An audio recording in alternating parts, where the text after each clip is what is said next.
Good morning, all.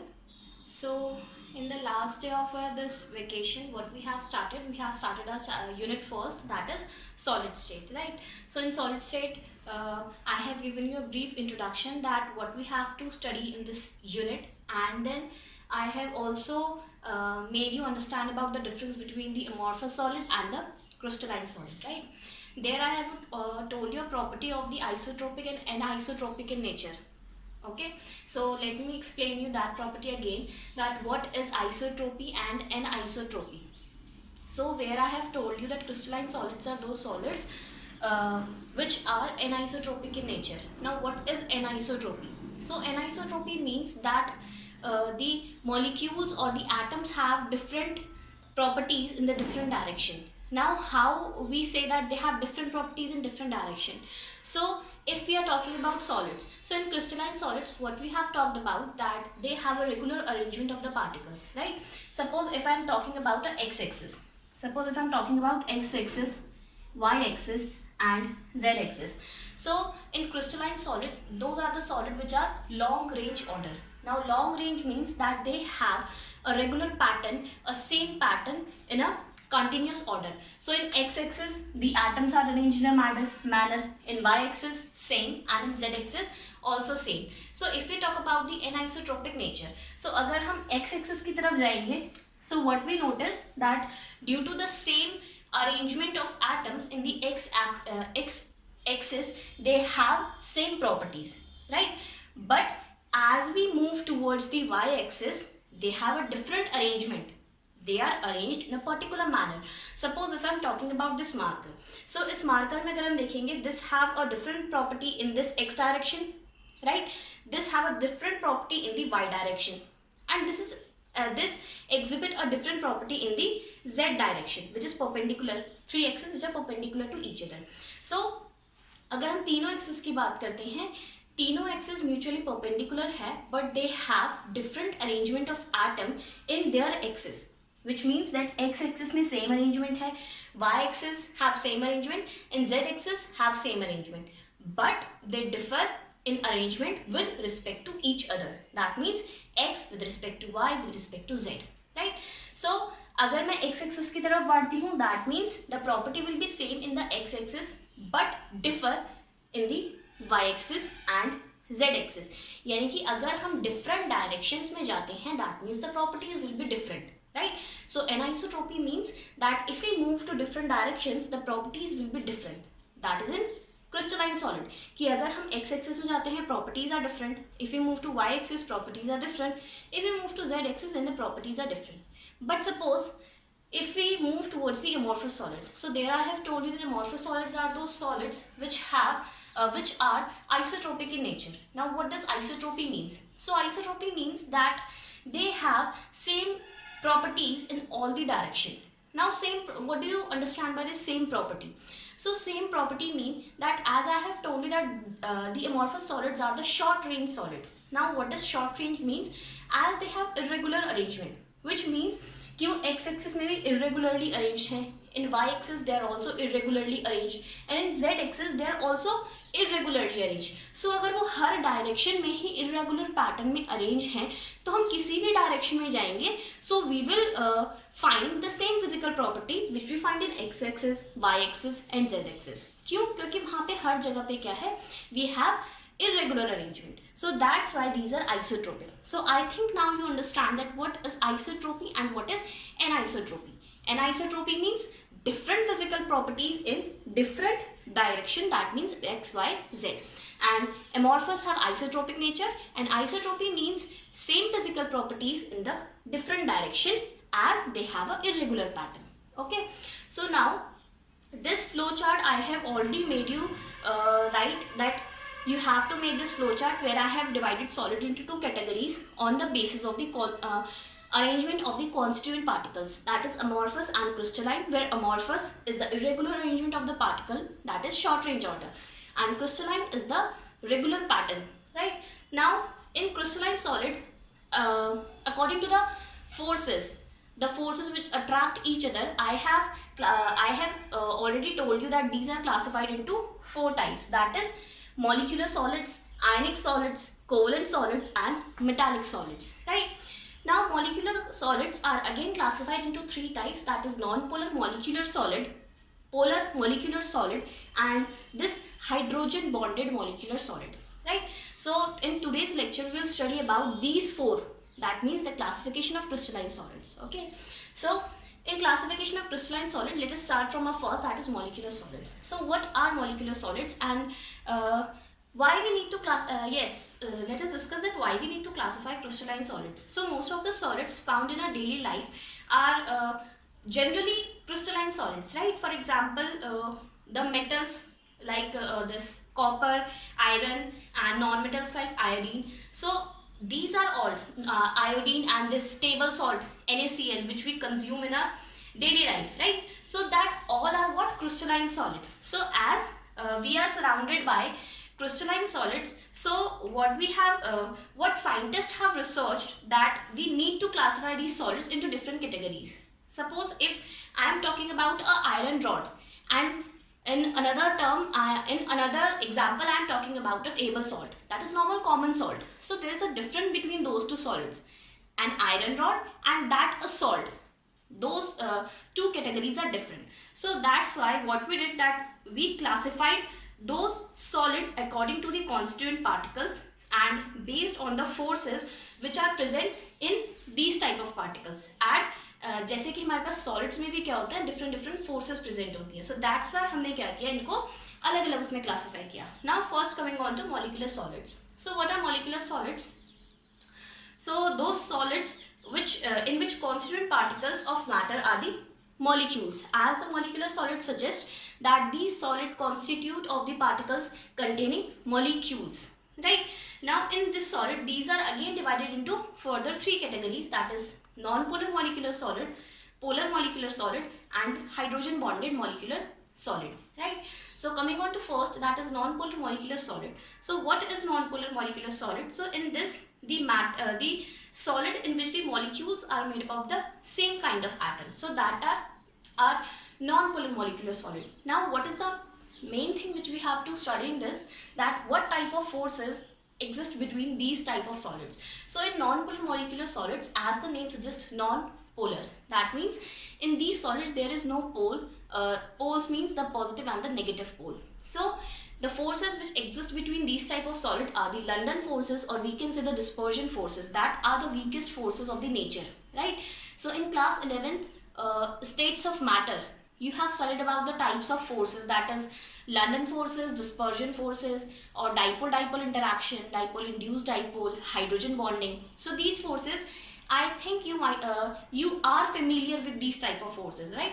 So in non-polar molecular solids, the forces which exist between these are the weakest forces, that is London forces. Now let us take an example of a iodine, or example of these are iodine and carbon dioxide. So if these are molecules, and as you can see that iodine cannot be further divided into I negative and I positive, it is a molecule. So these iodine molecules, suppose हमारे पास एक container है and we have iodine molecules in the iodine molecules there. So what type of forces exist between them?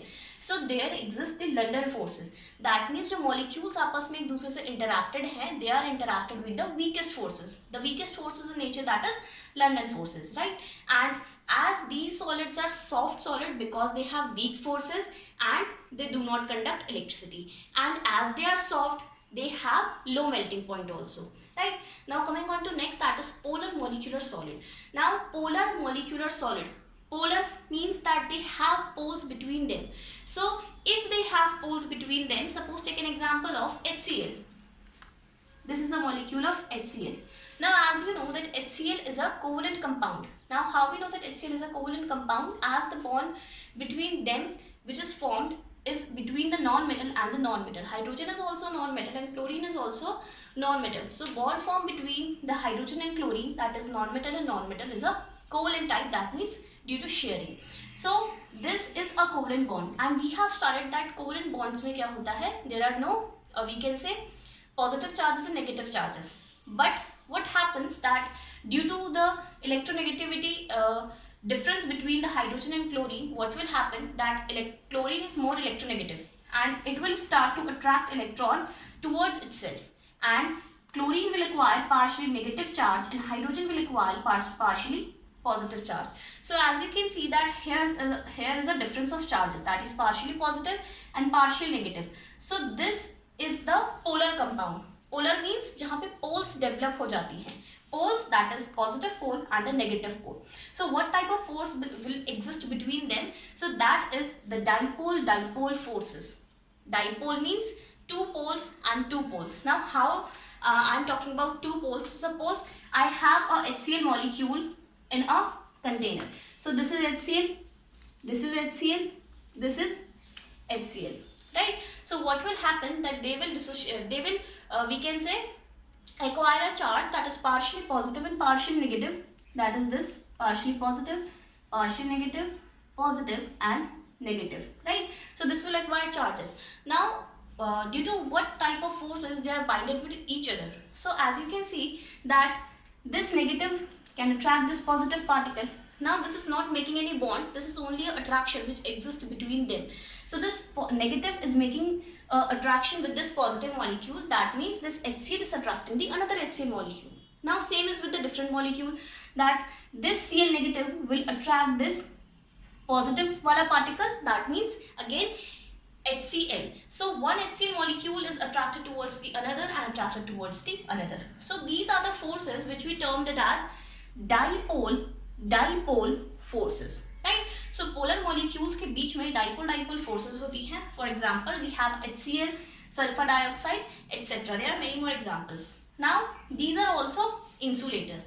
Now as these are also dipole forces are also weak forces, and as they are weak forces, the polar molecules molecular solids are also soft in nature and have low melting point. Now these are insulators as they do not consist of ions. These are only the partially charges. This do not form any ion. These are the partially positive and partially negative charges. And for a material to behave like a conductor, there should be ions which are present in that molecule. So as हमारे पास यहाँ पे भी do not have ions, we do not have ions here also. So these are insulators. That means they do not conduct electricity. Now coming on to next, that is hydrogen bonded molecular solid. Now what are these? So these are the molecules which are attracted through the attraction of the hydrogen bonds. As the name suggests, hydrogen bonded. So the forces which exist between these type of molecules, that means hydrogen bonded molecular solids, is the hydrogen bonding. Now what is hydrogen bonding? So hydrogen bonding is the bonding which exists between the hydrogen and the most electronegative atom. And in the most electronegative atom category, we have three elements, that is fluorine, oxygen and nitrogen. So if hydrogen is forming a bond with these three elements, that is fluorine, oxygen and nitrogen, then that bond is considered as the hydrogen bond. Right? So the forces which exist between them is the hydrogen bonding. And what are the example of these? So example of this is the ice. Now as you can know that ice is a water molecule. So that is this H2O. Now again H2O. Again H2O. So these are the molecules of air. These are the molecules of ice. Right? Now how they are attracted towards each other. So as you can see now again, this will be, we can say, this will acquire again charges. That is, oxygen will acquire a partial negative charge, hydrogen will acquire positive charge, right? That is double negative. Now again oxygen is double negative and hydrogen is here positive. Again hydrogen positive and oxygen negative. So what will happen that this positive and negative will start to attract each other. So this negative oxygen will start to attract this hydrogen. Will start to attract this hydrogen. So यहाँ पे हमारे पास क्या होगा? If they will attract each other, so what will happen that they will start to form a, we can say, collection, that is a molecule or we can say solid, and that attraction is termed as hydrogen bonding. So as you can see there कि यहाँ पे जो oxygen है, that is, sorry, यहाँ पे जो hydrogen है, that is bonded with a oxygen atom. Now please don't misunderstood this hydrogen bond concept by these bonds, right? Let me make you clear about the hydrogen bond. So let us now see that what are the hydrogen bonds and how they are formed. So suppose I am talking about the water molecule. So let us take that example, that if we have water molecule, this is a water molecule, and in ice, that means the water which is in solid state. So how these molecules are arranged? So let us see this by the structure of these. So here again, this H O H, इसको मैं थोड़ा ऊपर draw कर देती हूँ. So there is H O H, again H O H, and so on. The molecules are arranged here, right? So now how the hydrogen bond form? Now don't confuse the bond with these. This oxygen hydrogen. Now these are the bonds which are formed by the sharing of electron. So this is a covalent bond, right?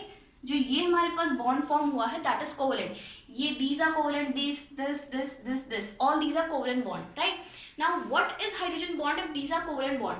Because I have told you that when hydrogen combines with oxygen, right? But again in next sentence I am telling you that this is not a this hydrogen bond, but this is a covalent bond.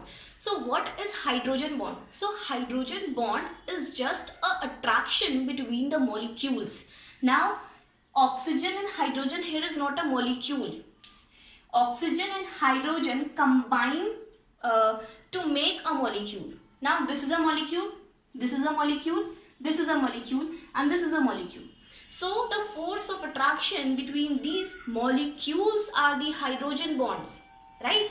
So now let us understand with this that अब यहाँ पे हमारे पास क्या होगा? Oxygen is gaining a negative charge and hydrogen is partially positive, and due to this hydrogen is partially positive and this is again negative. So same is happening here. This is partially positive, oxygen is partially negative, then partially positive, then partially negative, partially positive, and so on. Now what will happen, that this negative will attract these hydrogens, and these hydrogen are connected with the water molecule. That means these this is a different molecule. So now this will attract this hydrogen like this, right? जो मैंने यहाँ पे dotted show किया है, that means this is just a attraction. This oxygen can also attract this hydrogen, this. So this is a covalent bond which is formed due to sharing, but the bond formed between these two molecules is the hydrogen bond. So this is a hydrogen bond here, right? Now again if you see here that ये वाला molecule क्या करेगा, इस hydrogen को attract करेगा, right? Again this molecule will attract this hydrogen. So this is hydrogen bond, this is hydrogen bond. But if we talk about this bond, so these are the covalent bond. So the bond which are shown here by the bold lines are the covalent bond, but the bonds which I have shown with a dotted line are the hydrogen bonds. So hydrogen bonds are just an attraction. So let us understand hydrogen bond with one more example. So suppose we have molecules of hydrogen fluoride, HF, and so on molecules are arranged. Now fluorine is the most electronegative element, so what will happen, this will acquire partially negative charge, partially positive charge, right? And so on to the other molecules, partially positive, partially negative, partially positive, partially negative, and so on. Now what will happen, this fluorine will attract this hydrogen, as this is negative and this is positive. So this is the attraction, right? This fluorine will attract that hydrogen. So this is attraction, same, this is attraction. So अगर हम एक ही container में we put the molecules of ice, so that means they are binded with each other, ना? So that forces hydrogen bonding. Here also अगर हमारे पास hydrogen fluoride बहुत सारे हैं, so that force the hydrogen fluoride which are bounded by that force is the hydrogen bonding. So यहाँ पे ये वाली जो force है, that is covalent bonding, क्योंकि ये तो sharing से बन रही है, but the molecule which is attracting the another molecule is the hydrogen bond. यहाँ पे ये वाला जो bond form हो रहा है, this is the hydrogen bond, right? So I think you are now clear about that what is a hydrogen bond. Now let us move on to next, that is what are ionic solids.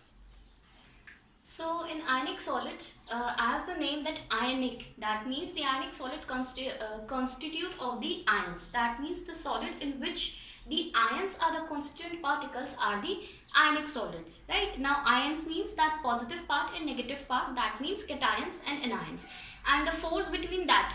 So as these consist of positive ion and negative ion, so the force between positive and negative ion is termed as the electrostatic forces, which are strong in nature. So these have a strong electrostatic force of attraction between them, right? Now what are the examples of these? So this very common example, that is sodium chloride, where Na is positive, Cl is negative, and both are attracted by a force, that is a electrostatic force. And many more examples there are present, that is magnesium oxide, calcium difluoride, etc. Now ionic solids, now as they have a strong electrostatic force of attraction, so they are hard in nature, right? And as they are hard in nature, they have a, we can say, they are in a form of solid, so that means they are insulators in the solid form. Now why they are insulators in the solid form? Because as you know that what are conductors and how the electricity is conducted due to the free ions or free electrons. So in solid form there are no ions which are present in the NaCl, क्योंकि solid form में क्या होता है, NaCl consists of the molecules NaCl, NaCl, NaCl. But when it comes into molten state or in aqueous form. Now molten state means that either it is melted or dissolved with water. So in that state it behaves as a conductor. So this is also a question, that why NaCl in solid form is insulator but in molten or aqueous form is conductor. So due to the generation of the free ion, जैसे हम इसे aqueous solution बना देते हैं या फिर we melt it, what will happen, that ions will start to free, and due to that free ions the electricity will be conducted. Now next is the covalent solids. So covalent solid, as covalent solid you can understand by yourself that the force of attraction between these type of solid is due to the covalent bond. So in these type of solid, covalent bond is present, and these consist of atom. These atoms can be same or can be different. Now what are the examples of these? So these have examples of graphite, diamond, and many more. Now graphite and diamond are allotropes of the carbon. Now what are allotropes? That is same, they have same atom but in different form. The arrangement of atoms are different in these two, right? Now what is the electrical property in this? So these covalent solids are all insulators except graphite. Now why graphite is a conductor in the covalent solids? And graphite में हमारे पास क्या होता है, we don't have ions, क्योंकि यहाँ पे हमारे पास क्या है, covalent bonding हो रही है, so we don't have ions. So how graphite conducts electricity? So graphite conducts electricity due to the free electron. So this I think this is in your class 11 and in P block elements I think. So P block elements में you have a difference between the diamond and graphite. So there you have studied the structure of graphite, that is a sheet like structure where carbon is bonded with only 3 bonds. Carbon जो हमारा होता है वो कुछ इस तरीके से bonded होता है. अब as you can see that carbon के 3 ही बॉन्ड्स बने हुए हैं, दैट मीन्स एक इलेक्ट्रॉन कार्बन का फ्री है to make a bond, and electricity जो हमारी कंडक्ट होती है that is due to the free ion और फ्री इलेक्ट्रॉन. सो ग्रेफाइट में क्योंकि हमारे पास एक फ्री इलेक्ट्रॉन होता है, that's why graphite conducts electricity, right? And last is our metallic solids. Now what are metallic solids? So metallic solid have a constant particle of the metal atom and the free electrons. Now in your book it is written something like the positive ion in sea of electron, something like this. ऐसा कुछ लिखा है आपकी NCERT book में, that they have positive ion in the sea of delocalized electron. So what does that mean? So as you all know that metal जो हमारे पास होते हैं that lose electron. So if metal will lose electron, so that will form a positive ion. That means a cation. जैसे अगर हमारे पास sodium है, sodium will lose an electron and will form Na positive. So that is a positive ion. And वो जो electron है that will remain there.